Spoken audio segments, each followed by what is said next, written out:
All right, so you got something going on in your life you want to share with the Bert Show. You got a problem going on. You want to hit us up. We hit Bert Show family. Do that at thebertshow.com. In this case, she got an email where she has cancer. She had some friends reach out after like 15 years, and she don't really want to be friends with them. So she's not exactly sure what to do with the whole situation. Mo's got the email. Bert Show, I need your help.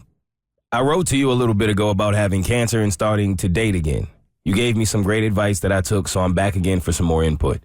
Since my diagnosis, I've had old friends reach out to me that I haven't been in contact with in over 15 years. I was touched to hear from them and have taken time to meet up. Here comes my problem. These are my childhood friendships that quote-unquote ended because they moved away. And if I'm honest, my memory of those times are fond, and also I was the shy girl sidekick to their popular girl status. And a lot of that centered around them taking up most of the space in the quote-unquote friendships. When they moved, I started to grow into my own and become more confident and outgoing. When I hung out with them after they reached out, unfortunately, the relationships were the same. They spent hours talking about themselves, and there was no room for me to share about myself, even though I had plenty I could have talked about. Now, they're reaching out again to hang out and are attempting to keep in touch more frequently as a means to not take good people for granted. Well, after testing the waters on what sort of dynamic a new version of friendship would have 15 years later, I have no interest in reconnecting. So how do I break up with these women? One of them is coming back in town soon and has texted me a few times a month. I feel bad for not replying back with lots of detail or not responding at all, but she's not getting the hint and keeps on trying to keep the connection open. I think it's because she's afraid of my mortality and doesn't want to feel guilty about not helping me heal when that's something she's into for herself. She means well, but I don't need her unsolicited advice.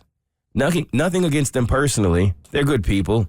I just don't have any interest in investing my precious energy into one-sided relationships, as that's something that I've incorporated into my life to heal.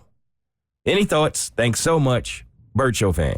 I certainly assume that when you are diagnosed with something, you're starting to take a look at the face of death, right? That your perspective on everything changes and you realize how important every moment is. So here she is, and she's like, you know what? Who knows what can happen to me tomorrow? Who knows how this cancer can spread? So I want to make sure that I'm living my life in a way where I'm enjoying every single second of it. And these old friends don't give her that kind of joy. There's just not value there anymore. So the real question is, do I just tell them that I've got a different perspective on life now and make up something there, or does she just kind of ghost them and let it go away? I'm not a big old fan of ghosting when it comes to dating, but in a case like this, it sure sounds like she's tried to tell them, but they haven't gotten the hint, Mo. I think she should be honest. I mean, it seems like as you said, she tried the whole hope they get it thing, and they're not seeming to get it. And I can probably understand how on their end they're trying a little harder to keep the connection going because of the circumstances. So I think if they are no longer serving you, you don't find the value, and you feel like it's more tense to be around them than actually joyful, then I think you just be honest about separating and taking some time to yourself. Yeah, I feel for her and what she's going through, and I hate that she's having to experience this.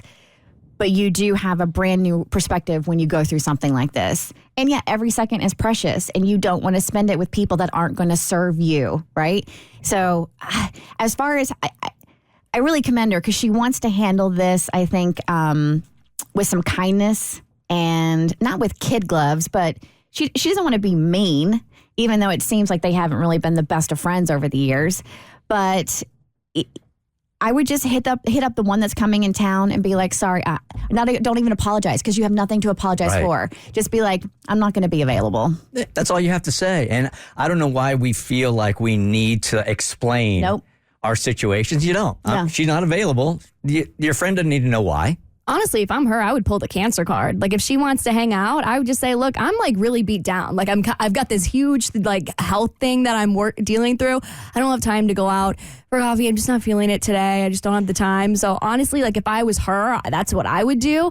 But saying you don't want to be friends with someone is so taboo because you're not supposed to say that you don't want to be friendly with other people. So I would just pull the cancer card if I was her. Yeah, I like your idea of just like, I don't have time. I'm not available. Eventually, they're going to get the hint here. And again, I'm not a big old fan of ghosting, But in a case like this, if you just let it go a couple of times, I think they're going to go away. Just know that, like Bert said, you don't have to explain yourself. You don't have to apologize. This is your life and your time, and you deserve to spend it how you see fit.